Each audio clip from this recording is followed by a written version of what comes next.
오늘 저에게 주신 말씀은 신명기 1장 34절에서 46절의 말씀입니다.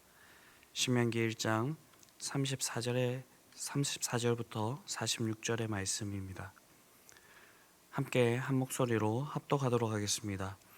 여호와께서 너희의 말소리를 들으시고 노하사 맹세하여 이르시되 이 악한 세대 사람들 중에는 내가 그들의 조상에게로 주기로 맹세한 좋은 땅을 볼 자가 하나도 없으리라. 오직 여분네의 아들 갈렙은 온전히 여호와께 순종하였은즉 그는 그것을 볼 것이요 그가 밟은 땅을 내가 그와 그의 자손에게 주리라 하시고, 여호와께서 너희 때문에 내게도 진노하사 이르시되 너도 그리로 들어가지 못하리라. 내 앞에 서 있는 눈의 아들 여호수아는 그리로 들어갈 것이니 너는 그를 담대하게 하라. 그가 이스라엘에게 그 땅의 기업으로 차지하게 하리라. 또 너희가 사로잡히리라 하던 너희의 아이들과 당시의 선악을 분별하지 못하던 너희의 자녀들도 그리로 들어갈 것이라.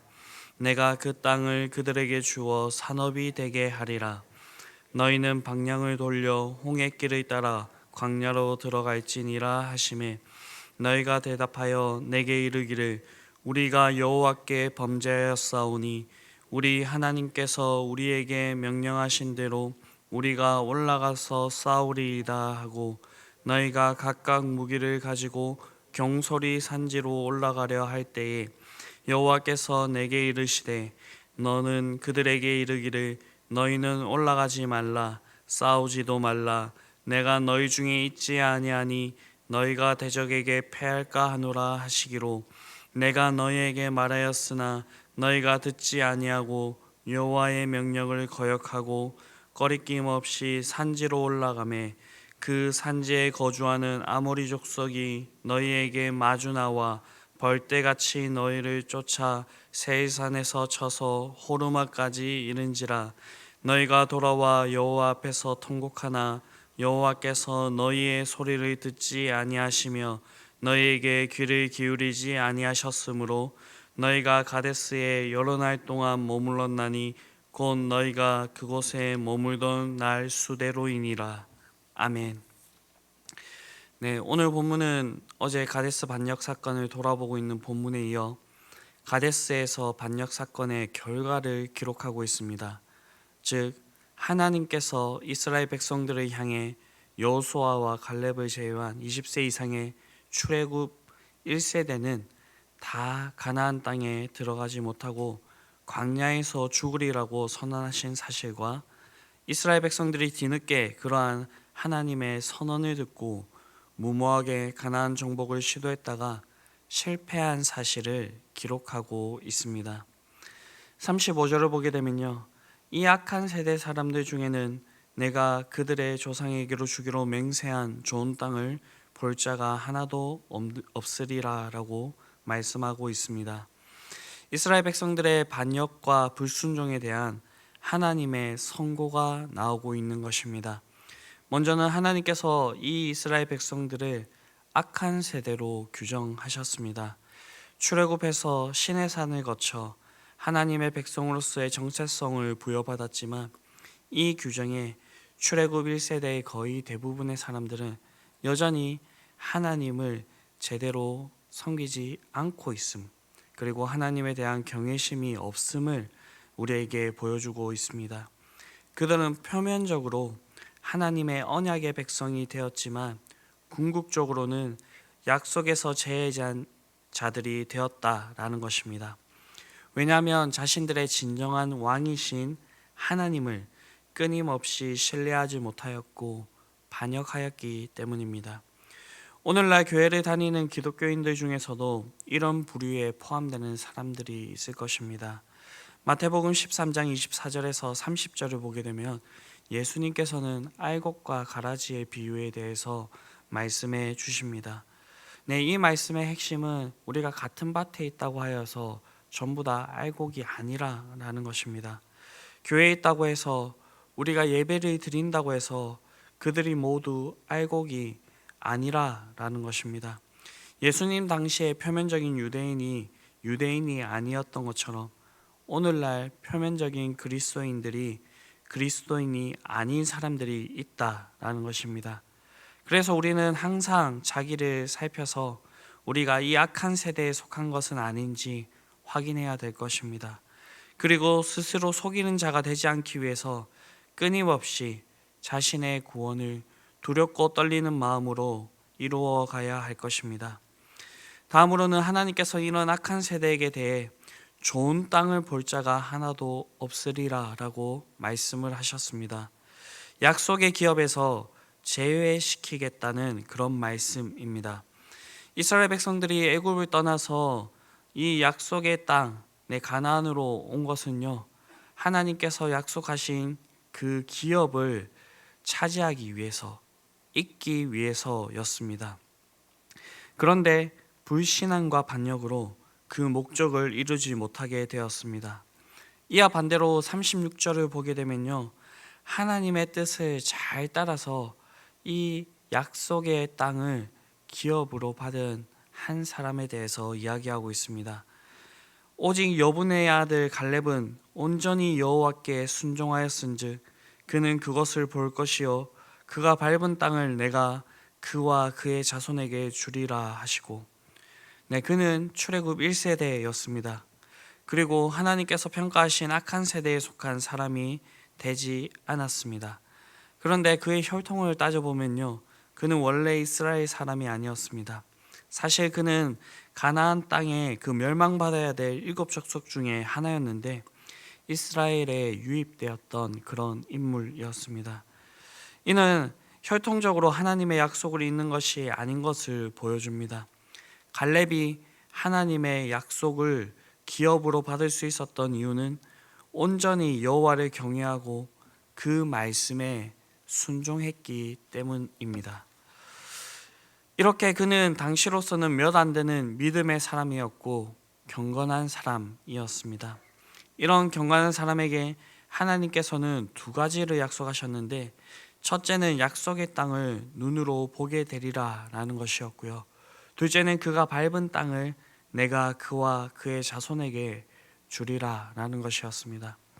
이처럼 하나님의 심판을 넘어 하나님의 영원한 기업을 얻을 수 있는 것은요, 믿음으로 순종하는 것입니다. 그런데 성경을 보게 되면요, 하나님의 심판이 집단적인 것처럼 보이는 경우가 있습니다. 노아의 홍수 심판이 그렇고요, 아브라함의 때에 소돔과 고모라의 그 멸망, 그 심판이 그러한 것처럼 보입니다. 그리고 이 구약의 역사를 살펴보면요, 이스라엘의 멸망이 그렇게 보입니다. 그러나 우리가 이 성경의 면면을 잘 살펴본다면 그렇지 않다는 것을 분명히 깨달을 수가 있습니다. 집단적으로 보이는 하나님의 심판은 사실은 다 개인적이라는 것입니다. 사람이 하나님의 심판을 받아 멸망하는 것은 그의 죄 때문이지 다른 사람의 죄 때문은 아니라라는 것입니다.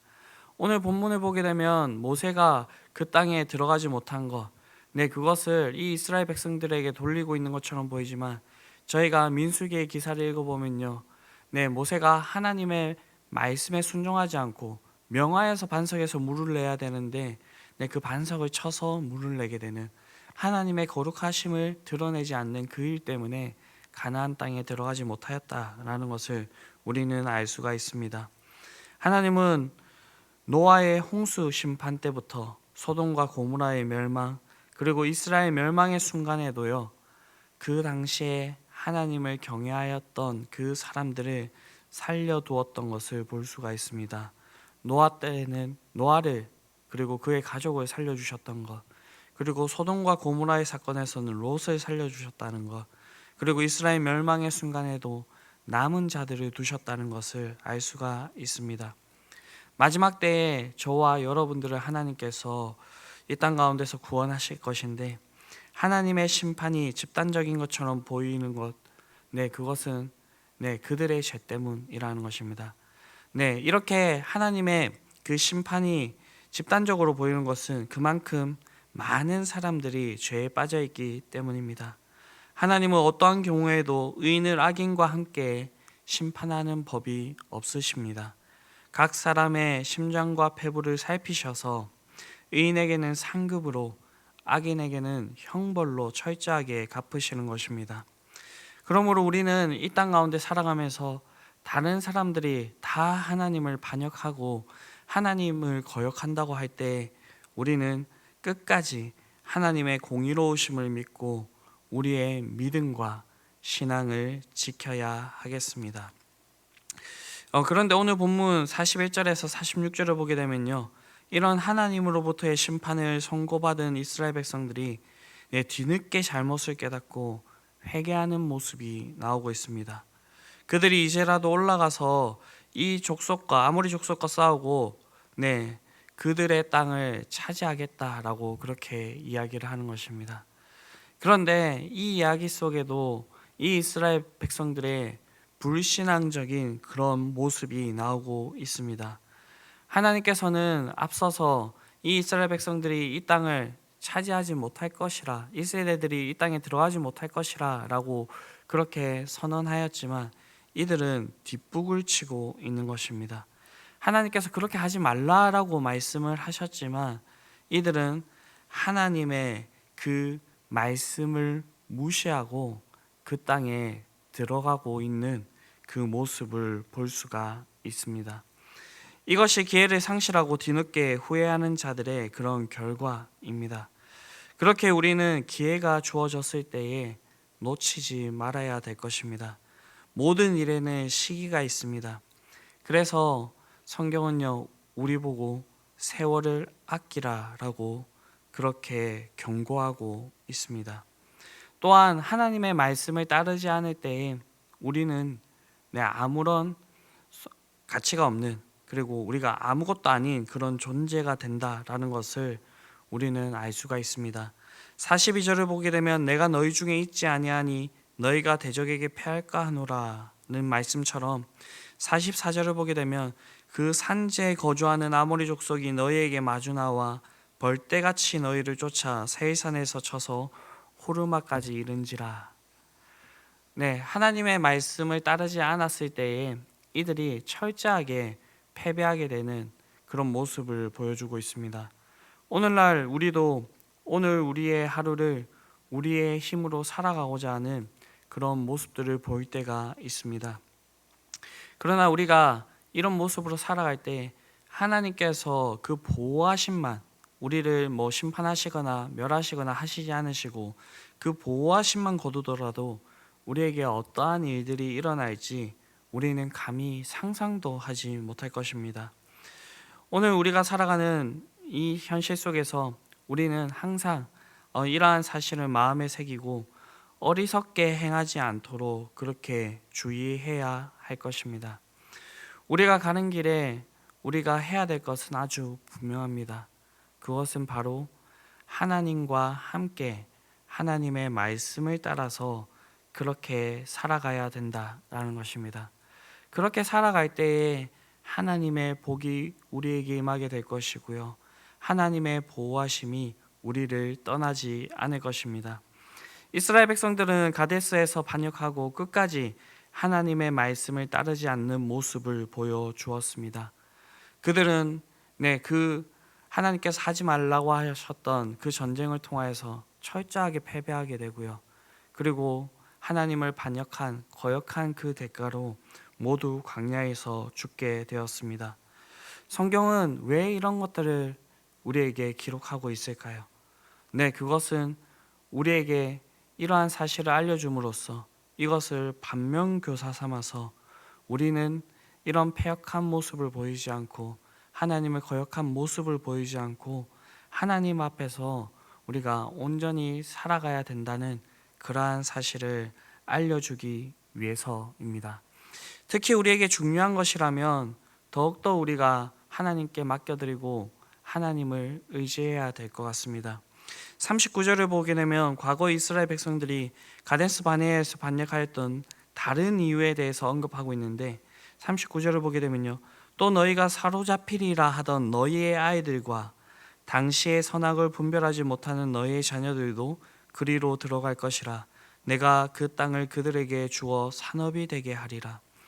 그 당시에 이스라엘 백성들이 불신앙적인 정탐꾼의 말만 믿고 차라리 애굽으로 돌아가는 것이 좋겠다 하면서 반역을 했던 그 이유 중에 하나가요, 그들의 자녀들이 가나안에 들어가면 포로로 잡히게 될 것을 염려했다라고 그렇게 기록하고 있습니다. 그러나 결과는 오히려 정반대가 되었습니다. 자녀들의 장래를 염려하여서 반역했던 출애굽 1세대는요 모두 광야에서 죽게 되었고요, 반면 그들이 염려하였던 자녀들은 약속의 땅에 들어가 그 땅을 기업으로 차지하게 되었다라는 것입니다. 부모님들 중에서는 지나치게 자녀들의 앞날에 대해서 염려하고 그들의 장래까지 책임지려고 하는 그런 부모님들이 있습니다. 학교의 선택과 그리고 졸업하고 난 뒤에 직장과 그리고 결혼 문제, 그들의 자녀의 문제까지 끊임없이 자녀들의 삶에 관여해서 부모로서 자녀들의 인생을 그렇게 책임지려고 하는 그런 모습을 보이는 부모님들이 있습니다. 부모로서 어느 정도 자녀들의 삶을 염려하고 돕는 것은 당연하지만 문제는 그 가운데 하나님을 신뢰하지 못하는 그런 모습들이 드러나게 된다라는 것입니다. 자녀의 삶을 하나님께 맡기지 못하기 때문에 하나에서 열까지 불안해하고 염려하면서 그 자녀들의 일에 간섭하려고 한다라는 것입니다. 우리가 염려한다고 해서 자녀들의 미래를 온전히 책임질 수 있는 것은 아닙니다. 우리는 우리 자신을 돌아봐도 오늘 우리에게 일어날 일도 우리가 알지 못하고 그런 큰 일이 일어난다고 하였을 때 우리가 우리에게 일어난 그 일들을 감히 감당하지 못하는 그러한 모습을 보여줍니다. 책임감을 느끼는 부모일수록 우리가 해야 될 것이 무엇이냐면요, 우리의 한계를 인정하고요, 우리의 자녀들의 삶을 내 마음대로 할 수 없다는 것을 우리가 인정하고 하나님을 더욱 신뢰함으로써 하나님께 그 자녀들의 삶을 맡겨드리는 것입니다. 그렇게 할 때에 하나님께서는요 우리의 자녀들을 우리에게 선물로 주신 그 목적대로, 그리고 우리의 자녀들을 이 땅에 보내주신 그 목적대로 우리의 자녀들을 선한 방향으로 이끌어 나가 주실 것입니다. 이것이 우리가 이 땅을 살아가는 우리와 그리고 우리의 자녀들의 삶에 대한 그 자세가 아닌지 그렇게 생각을 해봅니다. 오늘 말씀을 저희가 묵상하면서 이 새벽에 자신을 살피실 수 있는 저와 여러분들이 될 수 있게 되기를 간절히 바랍니다. 기도하시겠습니다. 사랑과 은혜가 풍성하신 아버지 하나님, 성경을 기록하실 때에 앞선 세대들의 그런 믿음의 모습만 기록한 것이 아니라 이렇게 패역한 모습, 하나님을 반역하고 거역하였던 그 모습들을 기록하여 주심에 감사합니다.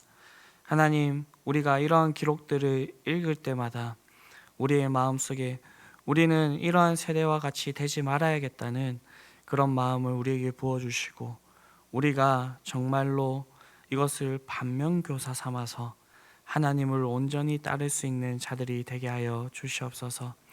하나님, 우리가 이런 모습들을 보이지 않으려고 해도 우리의 연약한 그 모습 때문에 계속해서 이러한 길들을 따르려고 합니다. 주님, 우리를 깨우쳐 주시고 우리를 그 길에서 온전히 돌이키게 하여 주셔서 우리가 정말로 하나님만을 온전히 신뢰할 수 있는 그런 자들이 되게 하여 주시옵소서. 그래서 하나님께서 우리에게 약속하신 것들을 우리의 삶 가운데서 누리며 하나님께서 우리에게 궁극적으로 약속하신 그 영원하신 하나님의 그 유업을 이어받고 그 기업을 차지할 수 있는 그런 자들이 되기를 원합니다. 오늘의 삶 가운데서 우리가 그러한 모습들을 보이며 살아가기를 원하오니 우리를 붙들어 주시고 함께하여 주시옵소서. 이 모든 말씀 우리를 구원하신 예수 그리스도의 이름으로 기도드립니다. 아멘.